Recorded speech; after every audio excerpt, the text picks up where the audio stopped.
Hi, this is Randal Schwartz, host of FLOSS Weekly. This week, Aaron Newcomb joins me. We're going to be talking about ClearlyDefined, how to find out the license for that piece of open source software.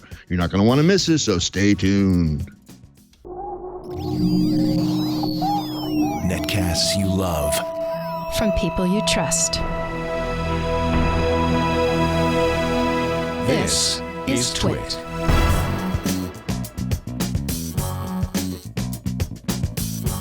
This is FLOSS Weekly with Randal Schwartz and Aaron Newcomb. Episode 518, recorded February 22nd, 2019.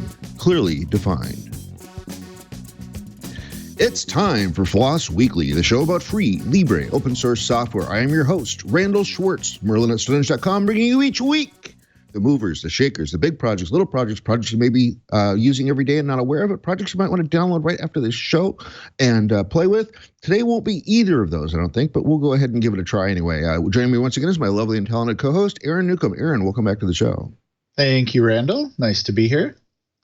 And it looks like you're in your wife's man cave. Is that how we describe that? We split the room up, kind of like in the old 80s TV shows where the kids are having fighting problems. They do the white line down the middle. And you can't cross over onto my side of the room. So that's my wife's side of the room back there. Mm-hmm. She's a teacher, yes. So she's got lots of books and all kinds of teaching implements back there. And then my side of the room, which you can't see, is actually this way.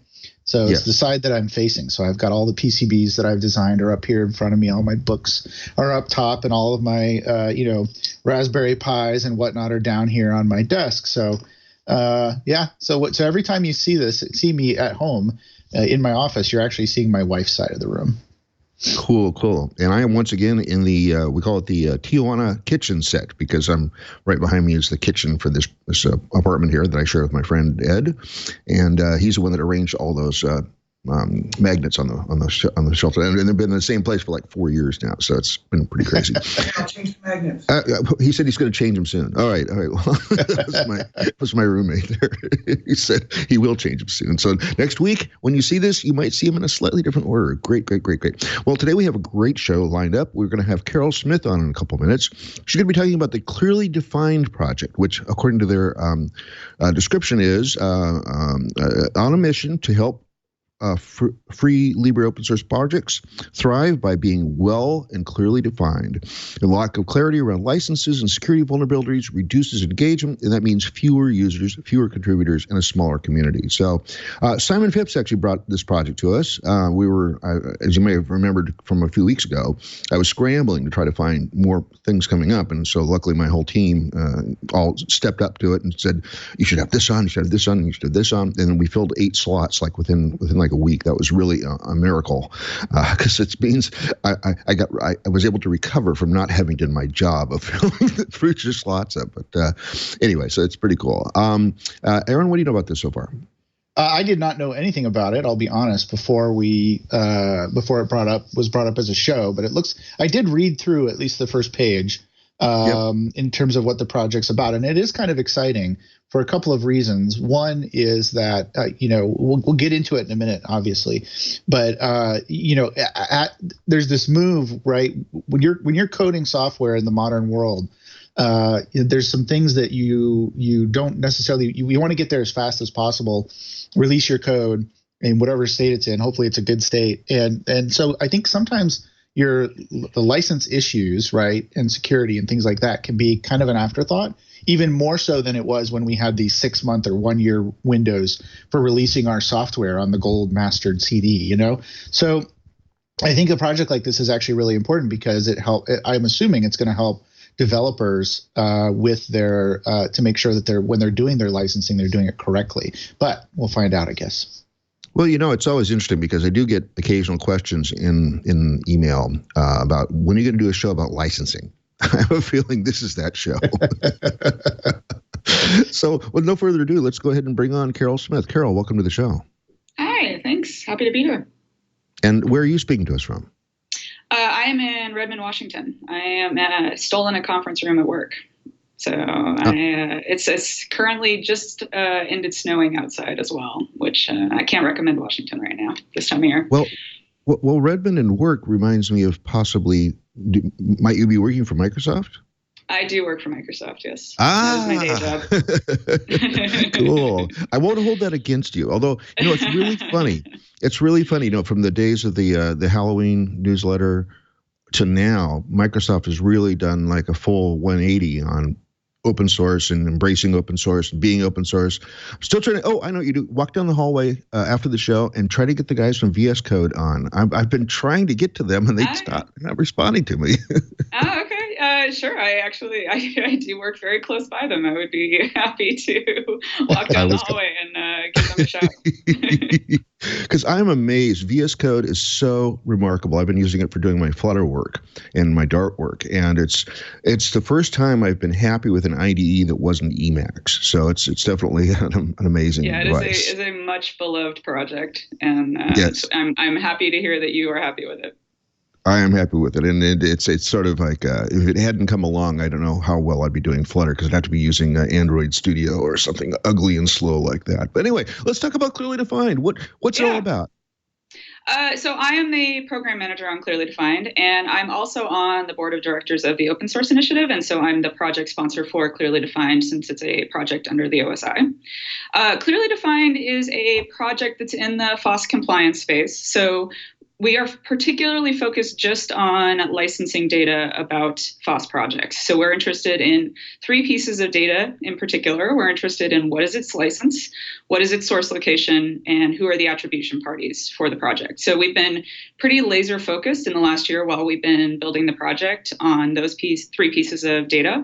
As you folks said in the introduction, we do think that there are going to be other pieces of data about FOSS projects that we think folks are going to be interested in getting from ClearlyDefined in the future, but we've been really focused on building that part of the project out so far. So we have been focused just on the licensing data. And why is licensing important?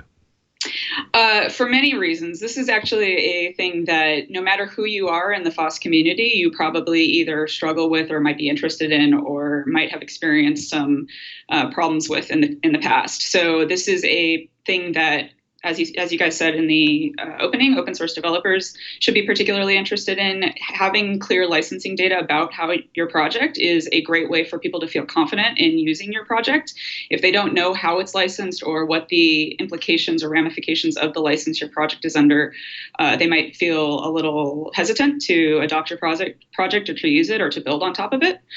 This is a thing that open source organizations that are building on top of open source need as well. They want to feel confident about the open source that they're using and how it is licensed. And this is a thing that companies who are using open source want to know as well. They want cleared licensing data so that they understand and they can feel confident that they're in compliance with all of the open source that they're using. And so does ClearlyDefined take a position on, say, fairly liberal licenses like BSD and MIT versus more restrictive licenses like GPL? Is there a position there that we do not? There is no position at all. We do not have any perspective. The only thing that we are conveying through the ClearlyDefined data are the facts that we know about that FOSS project. So what is its license? Do we have a factual understanding of what that license is? What is its source location? And who are the attribution parties? Because licenses often require you to disclose source location or copyright holders to comply with the license. We will convey all of the data that we have about any given open source project, and we don't take any position at all on what you do with that data or how you interpret that. So if I want to create a project and I want it to be done my way, and I just invent a license, what's the risk in that? There's probably a lot of risk, but ClearlyDefined wouldn't really have any particular perspective on that. If it is an open source license, if it's a license that has an SPDX identifier, then you could, if you include that in sort of a community understood normal way, like for example, putting it in a licenses file in your repo, we would pick that up if we went and harvested and scanned your open source. If you do not have a SPDX identified license in a sort of understood way, we probably would harvest and scan your project and not be able to produce any licensed data about your project inherently. But again, the risk that you as a developer would have in that is kind of up to you. If you wanted to encourage adoption because you wanted to make yourself more clearly licensed, then we would love for you to do that in a way that's understood and for you to choose a license that is an open source license and to convey that, again, in a community understood way. But your risk is your own. And how did ClearlyDefined get started? The team of folks who have been working on the project, we sort of looked around about a year ago, and we found that the open source compliance space is a very rich space. There are lots of tools that do all sorts of things in this space. There are tools that do dependency analysis and analytics and talk about project health. There's lots of different things in this space. But there wasn't anybody who was really just kind of, like I said, laser focused on clear licensing data. And we felt like this was a niche that we could fill with this project. We also felt like it was a really natural project to bring to the OSI. It would be well honed there because the OSI is so focused on promoting and protecting open source, and we felt like this was a natural project for OSI to have. But we felt like this was a community problem. This is something that folks are, like I said, it doesn't matter kind of who you are in FOSS. You're probably thought about this or might be struggling with it. And we felt like having clear licensing data and building a community and a process and a project around it was a niche we could fill. Cool. And this is, like probably the biggest place where open source lives is GitHub. Is this going to be a special file in the right place in GitHub so that it'll be easily detectable? Yeah, that's kind of the approach we've already taken with the software that we've built. We've already gone and harvested almost 500,000 packages in a bunch of different places, GitHub being one of them, but NPM and Maven and other places as well. And yeah, so the way the software is written is that if you have your license information in a sort of, as I said, sort of community understood way in a licenses file, in a copying file, those sorts of community norms, we likely are able to get all of that information in an automated way about your project already. So it's entirely possible that if your listeners have open source projects, we might have already gone and harvested and scanned that project, and we might actually have licensing data about your project. Now, we understand that this is not a problem that we're going to be able to solve entirely in an automated way and with our tools. So we've also built a process and a community around making the data more, if you'll excuse the pun, clearly defined. So the software and the automated harvesting and scanning that we're doing right now is just one part of the whole process. In places where the information is missing or ambiguous, if we have your license listed as MTI and it should be MIT, we have a process in place where people can go and edit our data and curate it. And then the community as a whole can go and discuss whether that change is the correct one. So yes, I do think that this is actually an MIT license, not an MTI license. And then we're able to, as a community, augment the clearly defined data and make it more clear over time. And in fact, there's actually one other part of the whole process that we think is really important, which is we don't just want to make the clearly defined data more clear. We want to have the open source projects themselves be more clear. And so the last part of our process is that we also want to upstream our changes back to the open source projects. And we want to have a conversation with the projects about how in future versions of their project they can be more clearly licensed and what the sort of community norms are around how we would understand what your license is in the future in a way that we didn't before. Or it was just, I typed MTI and I should have typed MIT and I won't do that in future versions. So there's a huge spectrum of making these things more clearly licensed, and that's the other part of the project that we're focused on. Now, a couple of times you mentioned SPDX. I don't know if I'm familiar with that. Yeah, SPDX is a data exchange format. So it's a format that you can use to convey how your project is licensed, and it makes it very easy for automation to understand what your license is. So SPDX has a list of a bunch of license expressions that are how they understand licenses. So GPL and the way that you would convey GPL in order for computers and humans to be able to read it and to understand it. And so all of the license expressions that are in Clearly Defined are in an SPDX format so that they're easily computer read, and also so that we understand that it is open source and exactly what license it is that you're referring to. And so is this similar to like the sorry there, I took it back for a second. So is this like the way that CC BY NA has a particular shape to it, so you can recognize that as a Creative Commons license? Yes, exactly. So that we know exactly what license you are referring to, and in a clear, consistent way. Yes. Yeah, that's cool. So I may have missed it when you were talking about how this got started, but I mean, how long has this been going on? How long? Just about over a year. So we became a project under the OSI in January of last year. So just over a year. We've been basically spent the last year building a bunch of the software and sort of and doing the harvesting and the scanning of those 500,000 components that I mentioned, and also trying to build out the community as well. So not only is it really important that the software works and gets the right data about these projects, but also we really want to involve the community in this process, because we are not going to solve this just with tools. We're going to need humans to get involved and to get on board with also making this licensing data more clear. And so we've also spent the last year building the community and getting folks from all over the FOSS world involved in whichever ways they're interested. Right. And I, as a developer, is there anything that I need to do specifically besides using the standard licenses in my code? I mean, is there anything that I need to do to make this work? Or because I noticed on your webpage, for example, you said you can add a few properties to a package manifest or drop a simple file in your code repo. So I'm kind of curious, like, what do I need to do as an end user? I would say that if you are a developer who's just kind of following the community norms about how you would convey what your license is, you probably don't need to do anything. That if you are kind of following the standard way that most folks produce and release open source, it's entirely possible there might be no burden on you whatsoever. And in fact, you might already be clearly defined.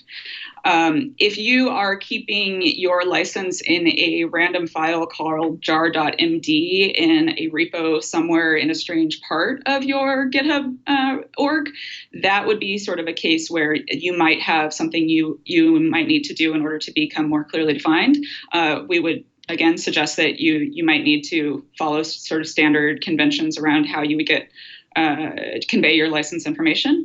But it's entirely possible for most developers that your open source project might already be clearly defined. If you know what your license is, you put that in a file and made that clear.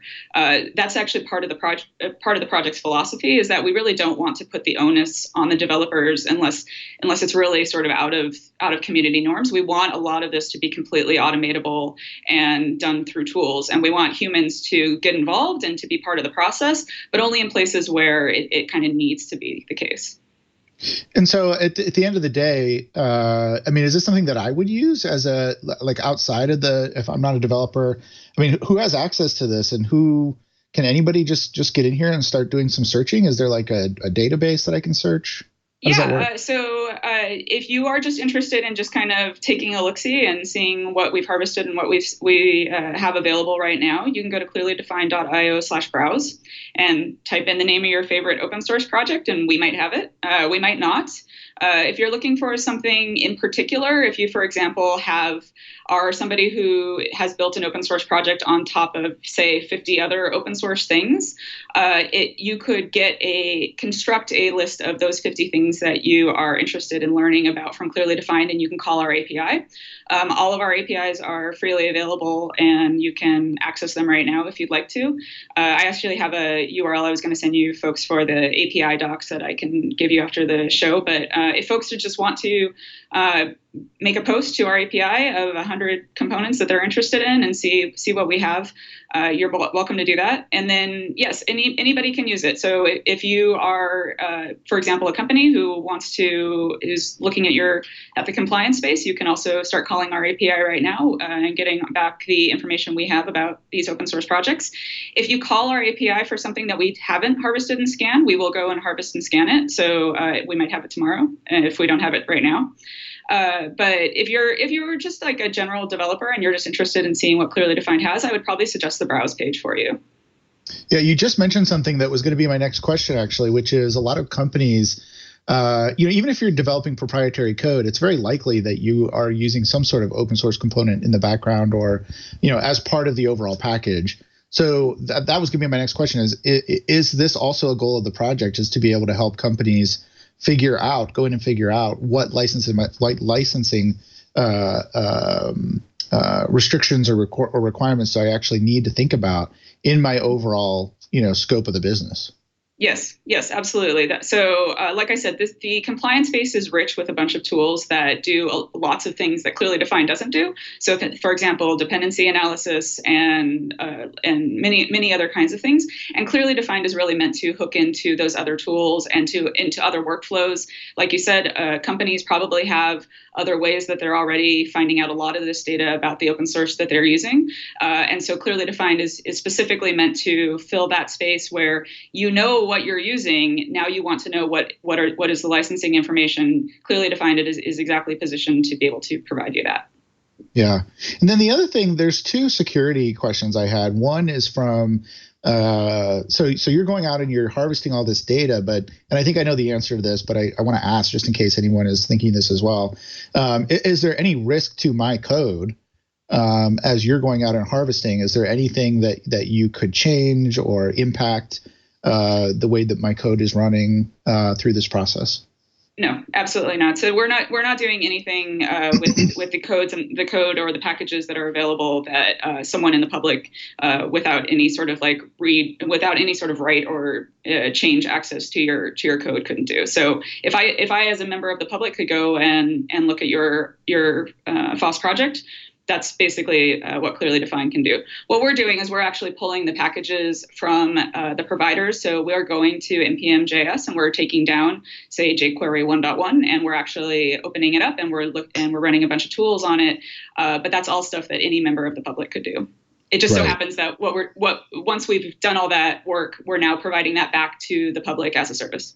Right. Fantastic. That's what I thought, but I just wanted to clarify for people just to make sure that they weren't getting worried here. But then the other part of that is, checking the security of the applications or raising security concerns. I know one of the things on your website talks about, making sure that your code is secure. How do you actually help with that?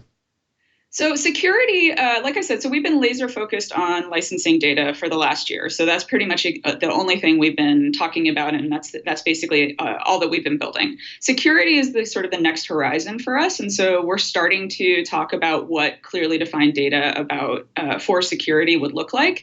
But we haven't built any of that out yet. And in fact, I would love for your listeners to talk to us and to get engaged in our community if they have ideas or opinions about what kind of data ClearlyDefined could provide in the security space.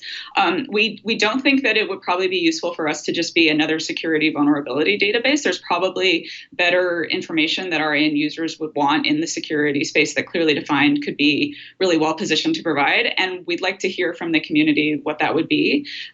So we've recognized that if we're going to be in the data space, that data about FOSS includes things like security information, but we haven't designed that. We don't know what that looks like yet. So I would love to hear from your listeners about what they think it should look like.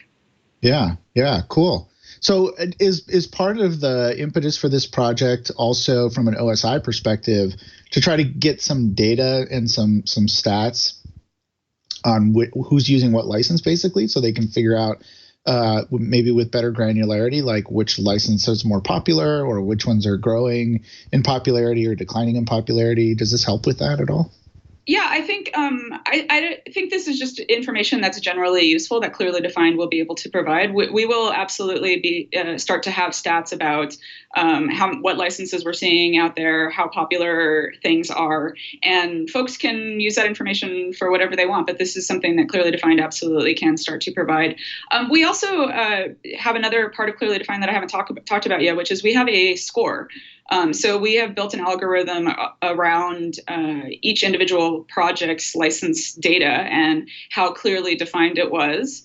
And we give each project a score. And the scoring of a project over time and as they improve their licensing information, and if, for example, they weren't very clearly licensed in version 1.1, but they're now very clearly licensed in version 2.1, their score will increase. That's also information we think that the community would be really interested in, and we want to provide to the public as a general information about NPMs in this particular part of the FOSS world have gotten more clearly licensed over time, and these particular projects have stayed the same over time. So yeah, I think that's all very good data that we as a community could really benefit from just having more transparency around.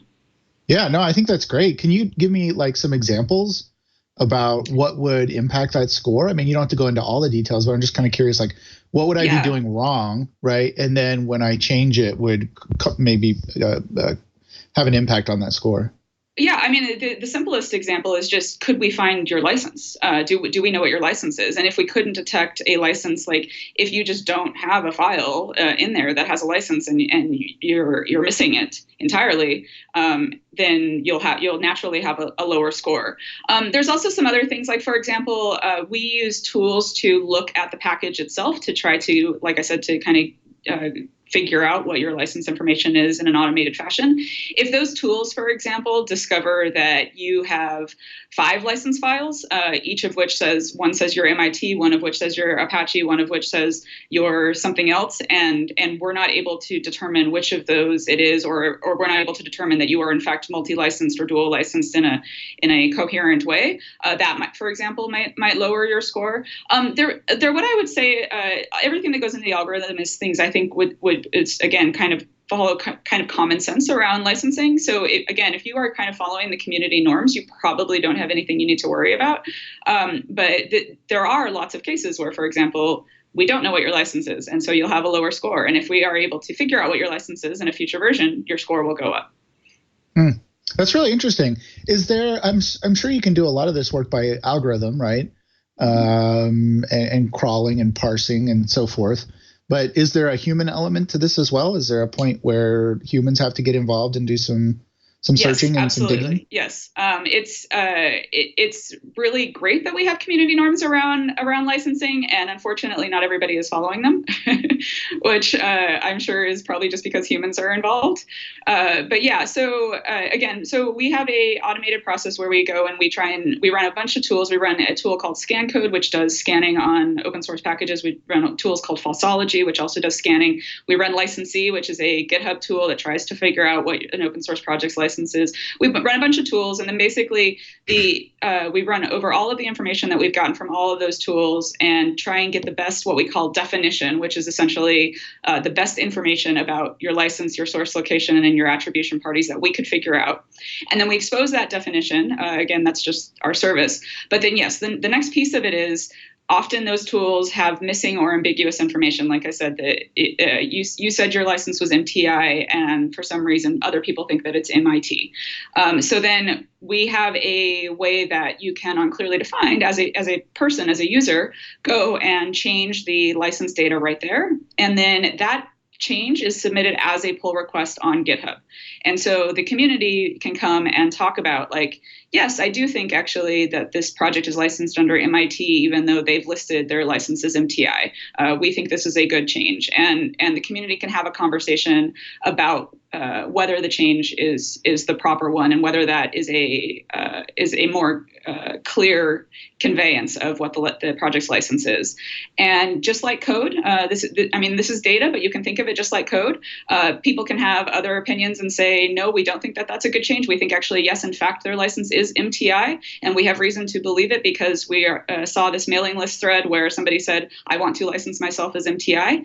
And so we don't think that this change should be submitted. But anyway, we want the community to come to a consensus around this data, and over time, the community can help improve it. Every time that one of those pull requests, one of those changes is merged on ClearlyDefined, the ClearlyDefined data is augmented and will then produce that new information to our users that has the better data from that pull request.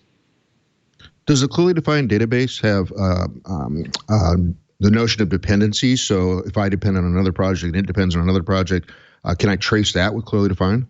No. We do not have the notion of dependencies anywhere in Clearly Defined, and purposefully so. We understand that there's a bunch of other tools that do dependency analysis in this space and probably do it better than we could. And so we are, again, sort of laser focused on just the data and not on dependencies at all. So if you ask me about jQuery 1.1, I will give you all the information I know about jQuery 1.1. And if you then ask me about jQuery 1.2, I will give you all the information I know about jQuery 1.2. And I won't have any reason to connect the two things and why you asked me. I will just give you all the information I have about each of those individual independent components. So you've been doing this for a year now. What's been the biggest outcome of what's actually resulted from what you've been doing? Well, I mean, the software itself, I mean, basically we've taken it from just a vision, just an idea, to a real thing that's serving users and open for business. And we have almost 500,000 definitions computed. So that in itself, I think, is great, because we've proven that this is a thing that people need, and we've proven success in this space. The other thing that's been, I think, really nice in the last year is that the number of conversations and the number of people in the community who have said, "Oh yeah, like this is a needed project. Like we understand why this is in the OSI. We understand why you're building this. We understand, like, this all really makes sense. Your mission and your goals are important to the community, and we see what you're doing, and that's been really nice. And it's been nice to grow the number of people who are involved and interested." Do you have any statistics on what's the most frequently used license? No, we don't have that. I mean, we could probably search for it, but we haven't done that search, and we haven't published that information yet. We are building out a stats page. We're starting the stats page with basically the number of definitions we have and the number of packages from each of the ecosystems. So npm, Maven, PyPI, Ruby gems, et cetera, that we've harvested. And I think that stats page is going to get huge, and there's lots of things we can add to it. So that absolutely would be one of them, is most commonly used licenses, which ecosystems are using which, how popular is a license within an ecosystem, all that sort of stuff. I mean, those are just queries that we at some point need to run and publish as our users ask for that information. Cool. And how did you get to be a license geek? I have spent a long time in open source in general. I worked in the Google Open Source Programs Office. I worked in GitHub in the Student Developer Pack, and I'm now in the Open Source Programs Office at Microsoft, and I am on the board of the Open Source Initiative. I just been involved and passionate about FOSS for a very long time, and I think one of the fundamental parts of participating in FOSS is being interested and feeling passionately about licenses, is as geeky as that sounds. Definitely. Even coming out of my mouth, it sounds a little silly, but yes. Well, my first experience with open source licenses, of course, was Perl, and recognizing that Larry Wall wrote it from scratch and it have dual meaning. It was both GPL licensed in case somebody wanted to have a formal license, but he had this wonderful thing called the artistic license that he created. Artistic 2 was actually gone over by lawyers, so we know it's a lot more formal than Artistic 1 was. Artistic 1 was basically do what you want with it. Really, it's just yours. So, and speaking to that, Richard Hipp's products, SQLite and Fossil, are both under essentially a public domain license. Do you recognize those, and are you able to categorize those? We do not recognize public domain because public domain is not open source and it doesn't have an SPDX identifier.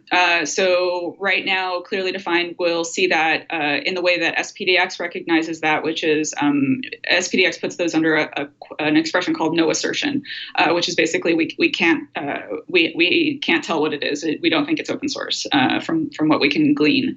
Public domain is not open source as the OSI has a long, lengthy blog post about as well. And I would be happy to participate in those conversations, but Clearly Defined's position on it is that, no, we don't recognize that. Cool. Okay. And obviously you recognize Artistic too, because that's pretty formal now. I think that's part of the OSI.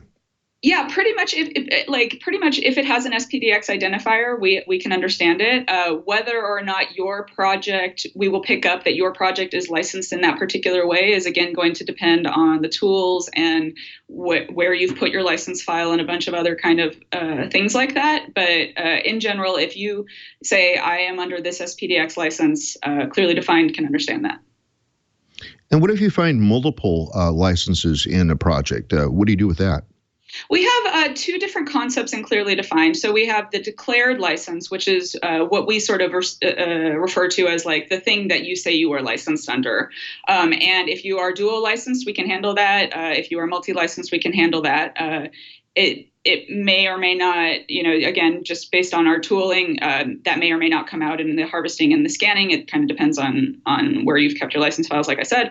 And then we also have a concept called discovered licenses. So again, we're running a bunch of tools on your package or on your project, and we're finding as much information about your project as we can from the information that we've been given. And sometimes we will discover other licenses in your package that might not be per se your declared license. For example, if you have a bunch of tests that are GPL, but you are licensed under MIT, your declared license would probably be MIT, again, depending on how you licensed yourself.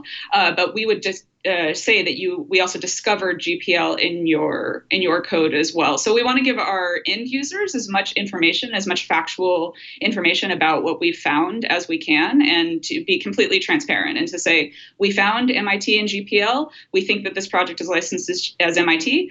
If you disagree as an end user, you can come and curate that data. But this is what the ClearlyDefined tools were able to find. And what's some of the more unusual licenses that maybe only exist for, say, one package or another? I mean, there's a ton of them. The OSI list, I think, would probably be the best place to find those out. I mean, there's tens, maybe hundreds, actually, of licenses that I think are kind of on the long tail of licenses that projects use. Actually, the SPDX list as well, I'm sure, is super lengthy in those cases. There's lots of licenses that have like exceptions. So GPL, can have different exceptions. There's a class path exception. I mean, there's a ton of them, and ClearlyDefined can understand all of them. But again, how you license is kind of your business, and we just want it to be clear. Whatever you've chosen, we just want it to be very obvious and readily available, so we can tell our end users who you are and what you're about.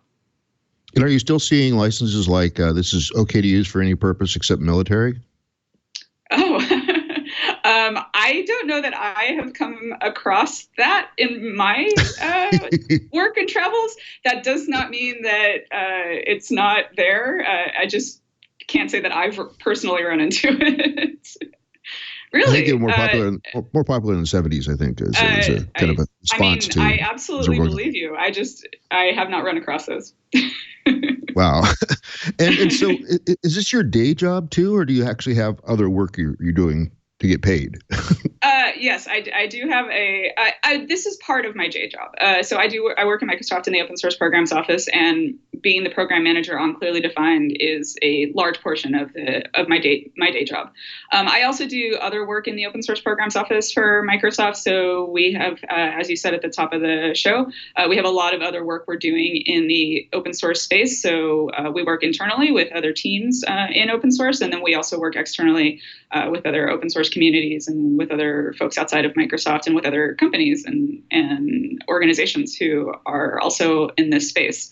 I'd say in general, I'm kind of part of the open source transformation that Microsoft is going through right now, and trying to be a good FOSS community citizen and participate in all the ways that make sense and are appropriate nowadays. Yes, and congratulations to Microsoft for making that 180 return. That's really, it's really been surprising to me, and it's like I can no longer look towards Redmond and wince as I used to. it's now a much better place to. That is high praise.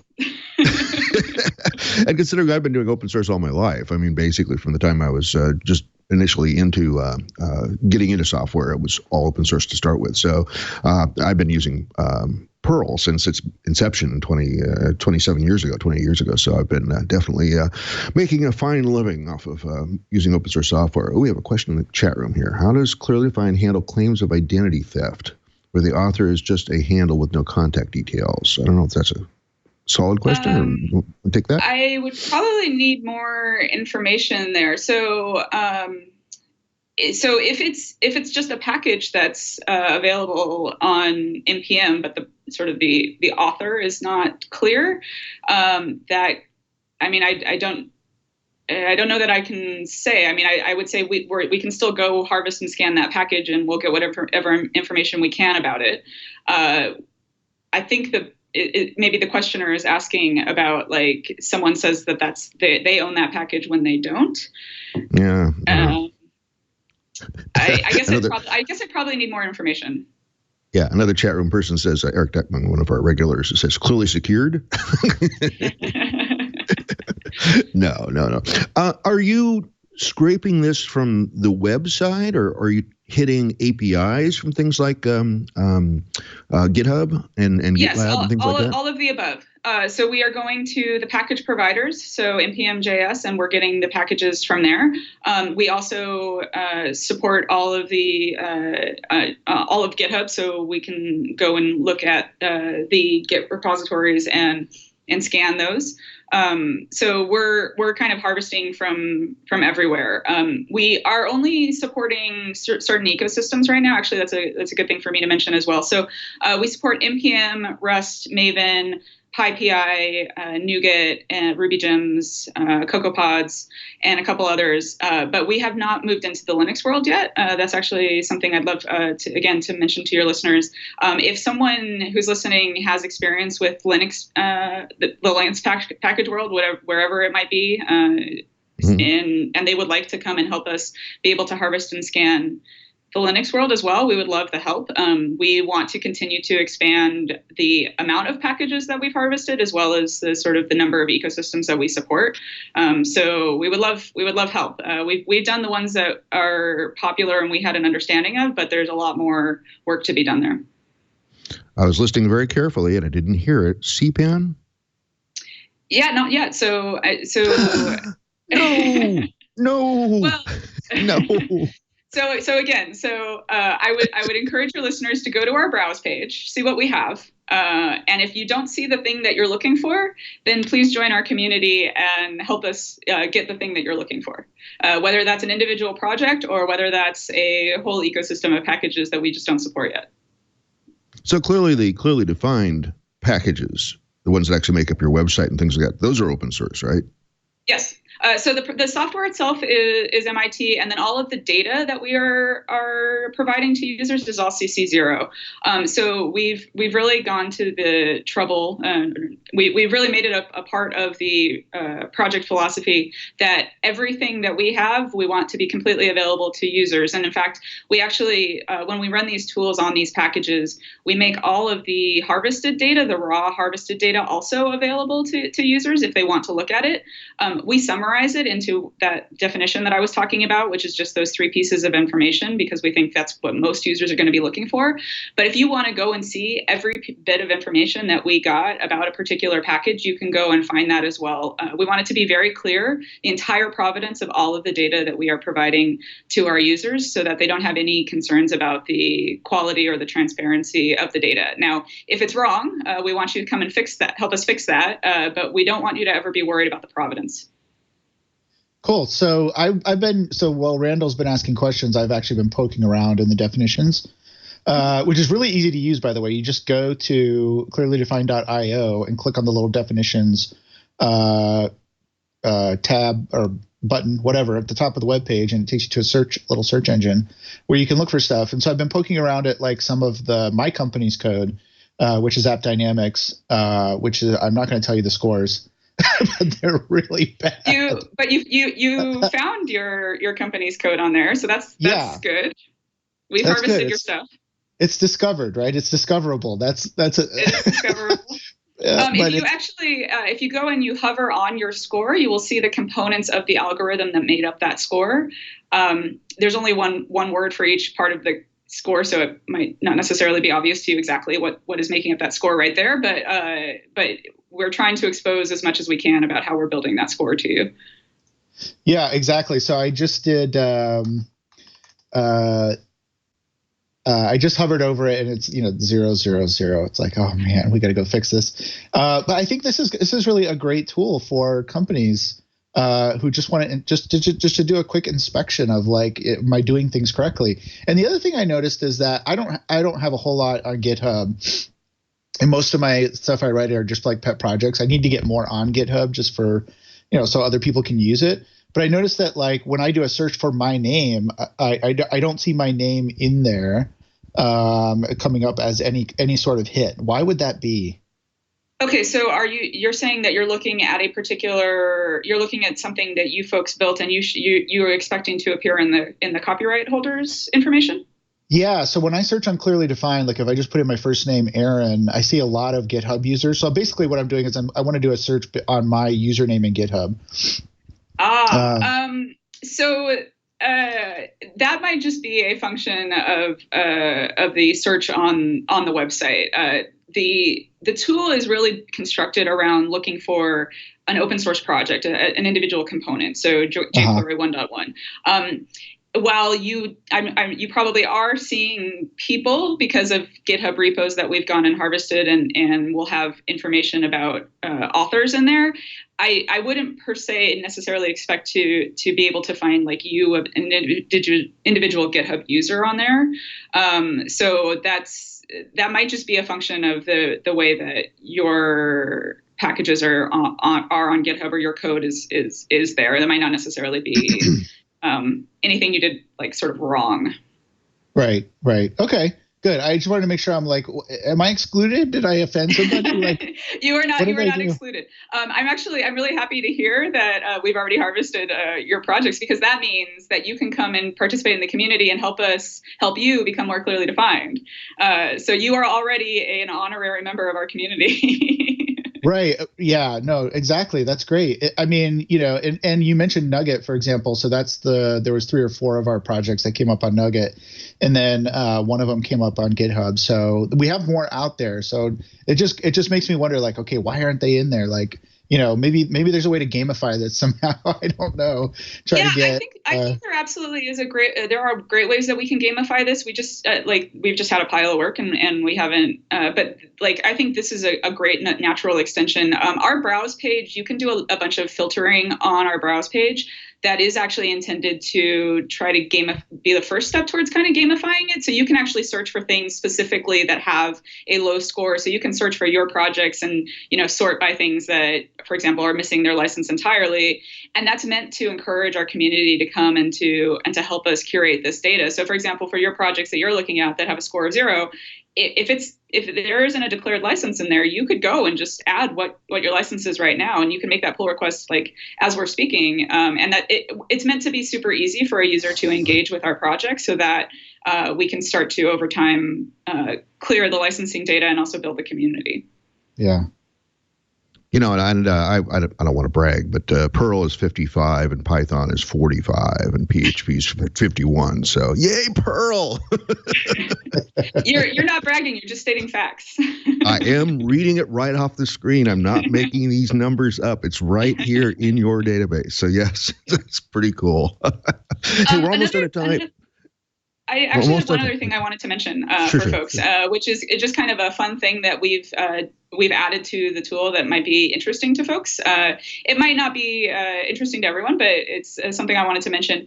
If you have a package lock file for your project, you can actually drag and drop it on that definitions page that Aaron, you were talking about, and you can actually export it right now as a notice file. So you can actually take every individual component that's in that package lock file and just export it right now with all of the license data, all the copyright information, and all of the license text for every individual component. And you could just generate a notice file right now if you wanted to, which might be interesting for some of your users if they are people who generate notice files either for their own projects or for their companies.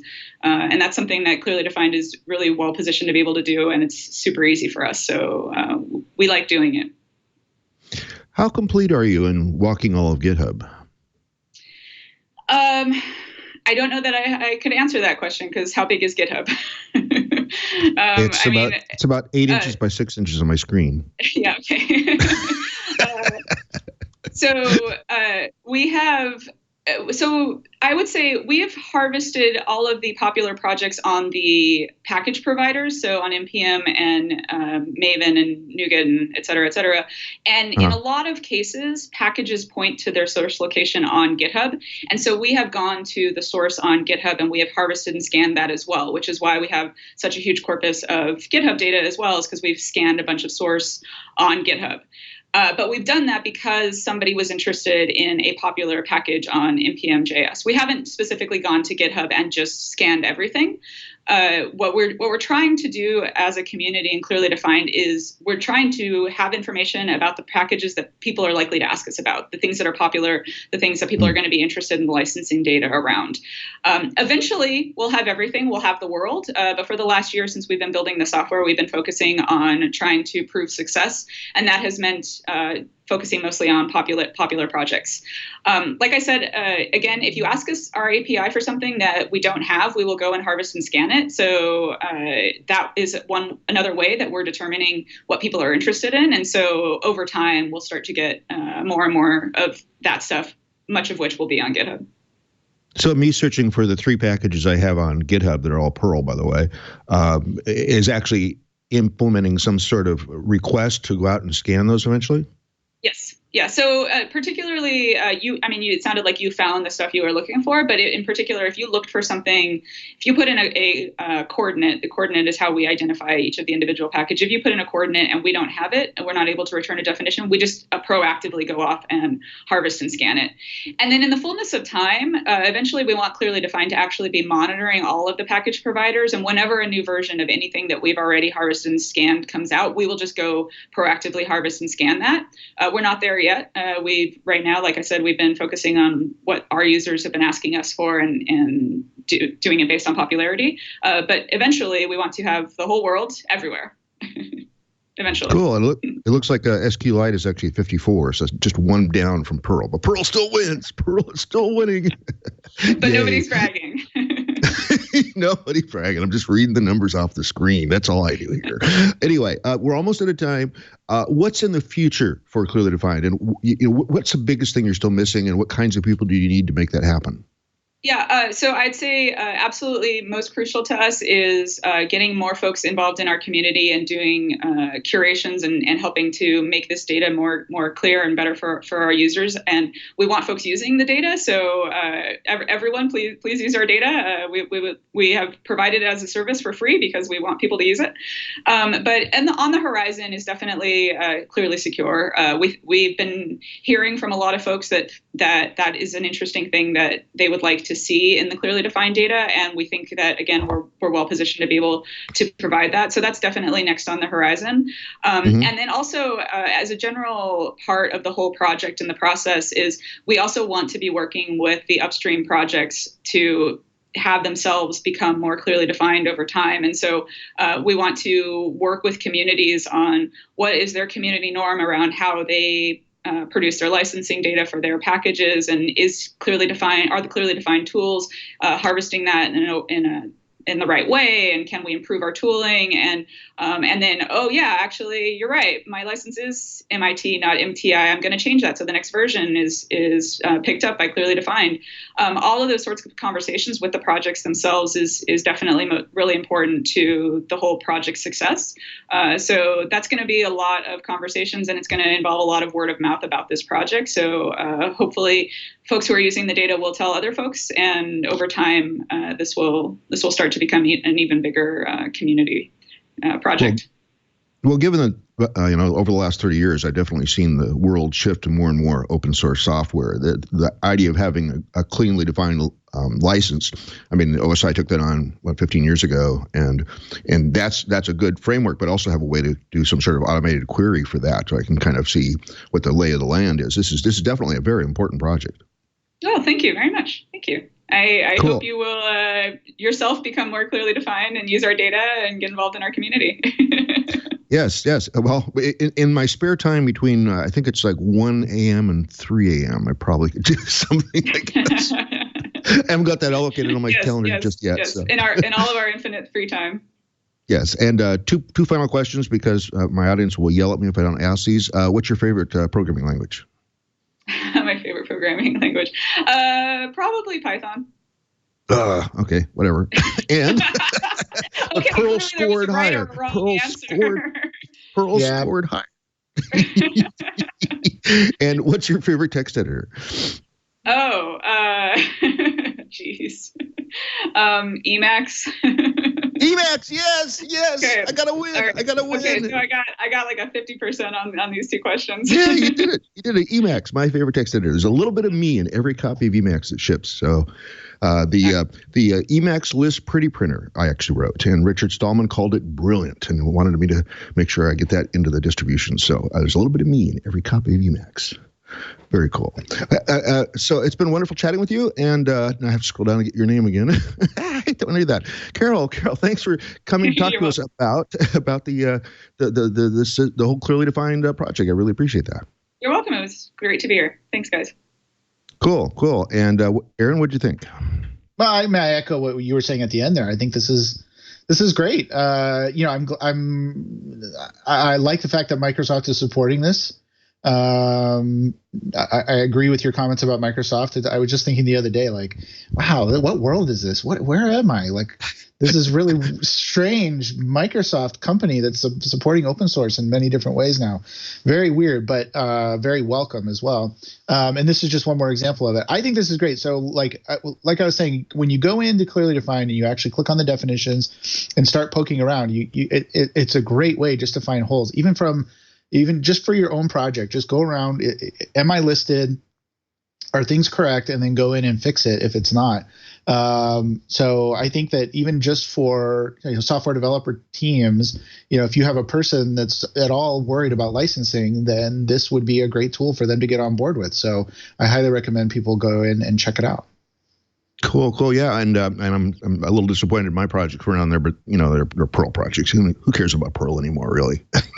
Just me, this guy with two thumbs. Yes. All right. Well, I also figured out probably why mine weren't in there, by the way, which is a lot of my projects are I'm not using Git for. I put them in GitHub so people can find them, but I'm actually not using Git because they're C++, Arduino scripts and stuff. And so I've just put them there. So there's been no pull request. There's been lots of stars, but there's no pull request. I just realized this one doesn't actually have an initial release, right? Because I just uploaded the code manually because I just wanted it out there for people to find. So anyway, that's probably why they haven't got that pulled in yet. So cool. I don't feel too bad about it now, I guess.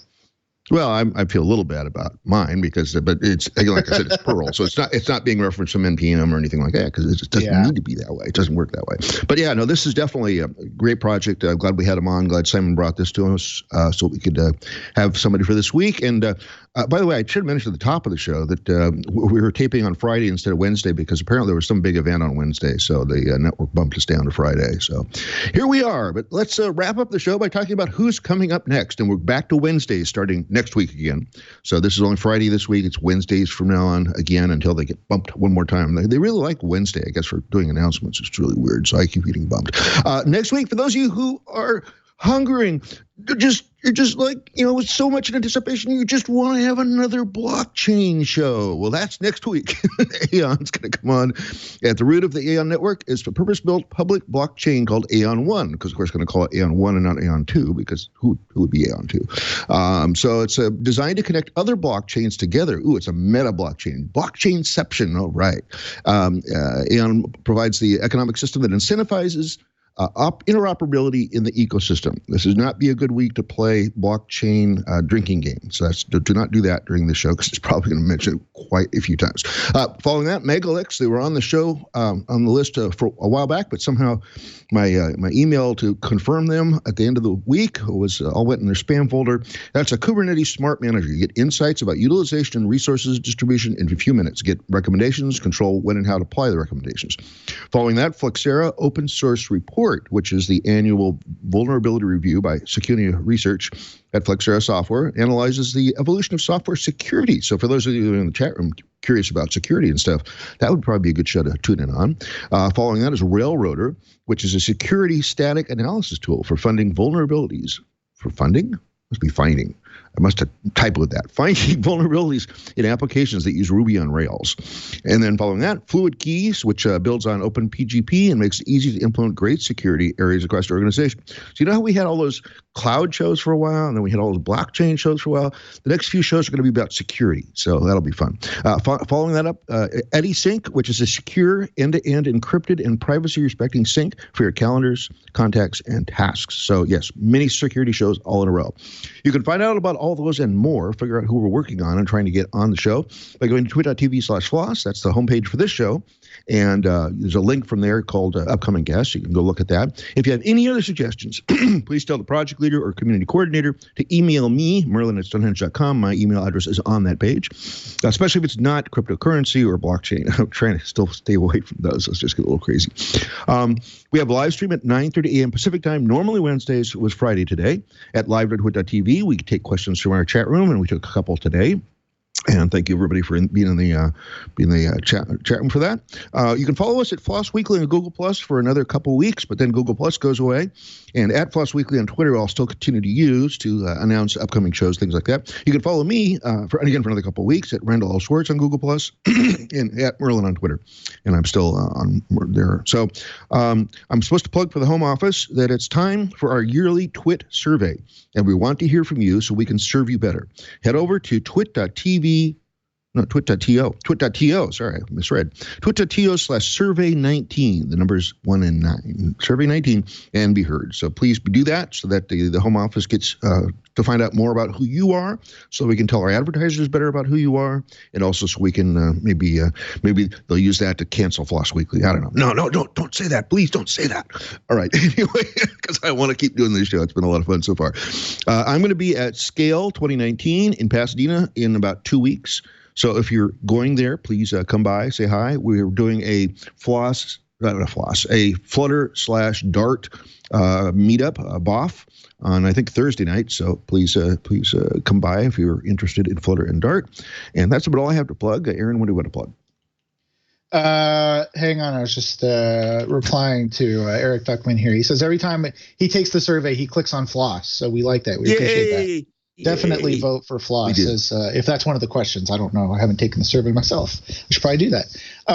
No, so things I want to plug. So I should give a shout out to my employer, AppDynamics, who gives me time to do this. That no one's ever complained about, hey, why is your calendar blocked off for Wednesday morning or anything like that. They've been very supportive, and they do, even though their primary product is an open source, all the extensions and things like that, they try to do open source whenever they can.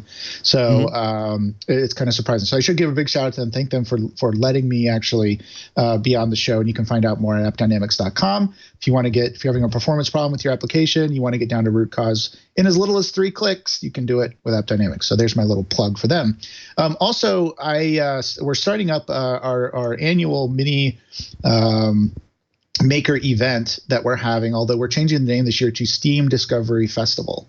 And so we've got the website just about up at steamdiscoveryfestival.com. I'm still working on it. But if you're in the Bay Area anywhere and you're a maker, you want to show off your project, or if you're a company and you want to sponsor a great community event, you can go to steamdiscoveryfestival.com or just reach out to me for more information. That's about it.